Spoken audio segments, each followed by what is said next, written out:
Welcome to Studio 1093 in Athens, Georgia. I'm Jim Hawkins, and I've put together this slideshow to show you my studio and tell you a little about what went into creating it. I've enjoyed a long career as a sound recording engineer.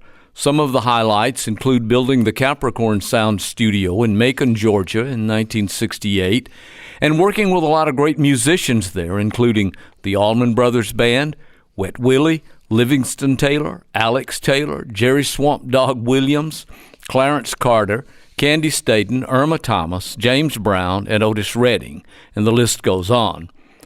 Though I never got to record Otis, it was to have been his studio in the first place. After leaving Capricorn, I began working as a sound mixer for film production. Some of the better-known movies and television shows would include I'll Fly Away, Drumline, Diary of a Mad Black Woman, and Medea's Family Reunion. If you're interested in a more complete list, it can be found on the Internet Movie Database. Even while in film sound, I usually had some sort of music project going on, and in 1979, I bought this building to build a studio. Studio 1093 is located in the Normaltown neighborhood of musical Athens, Georgia. Athens is home to the University of Georgia and its music business program, and more musicians and performance venues than I can count. Athens has given the world Randall Bramblett, REM, the B-52s, Widespread Panic, and the Drive-By Truckers, to mention a few. And on top of all that, it's just one of the best places on the planet to live. I bought this building to build a studio. I liked the bones, as they say. It had a large open room with a 16-foot ceiling. The build-out of the studio took longer than expected. I did some garage recording and rented the space out to bands for rehearsal. REM rehearsed here before they got their Warner Brothers deal and could buy their own place. I built a remote recording truck and kept it here before finally building out the studio.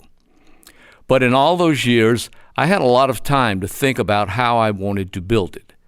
I wanted to build a room where a band could record ensemble, the whole band together, live at one time, like the Allman Brothers Band or James Brown's band.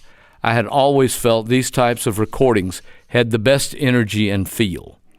Around 2006 or 7, there was a little slack period in the film activity before we got the Georgia film tax credits, and I decided I should use that time to build out the studio.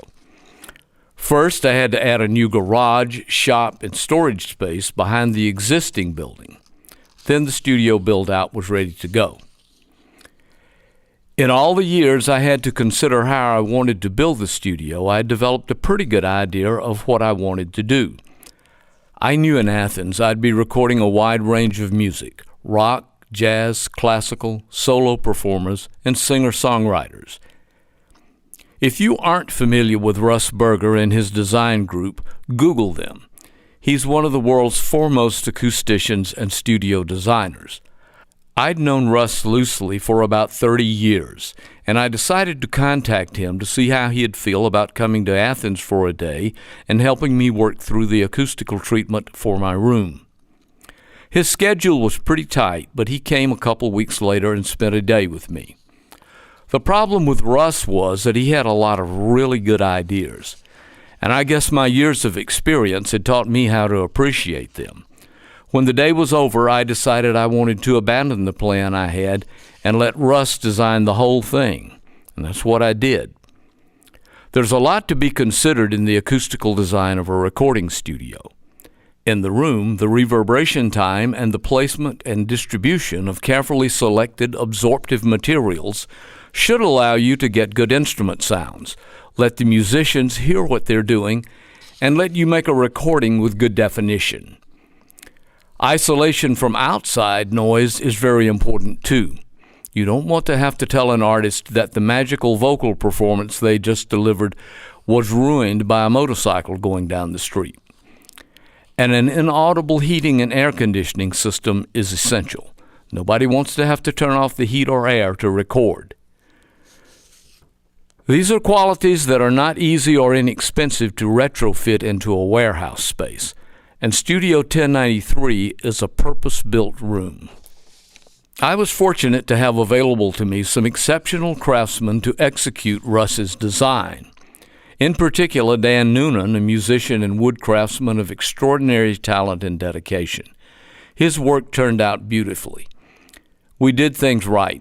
No corners were cut, from the Nortric Gold mic input connectors to Mogami cabling and the Rian patch bays.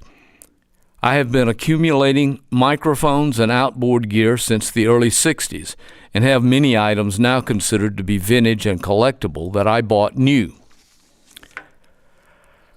I searched for some time to locate the right piano.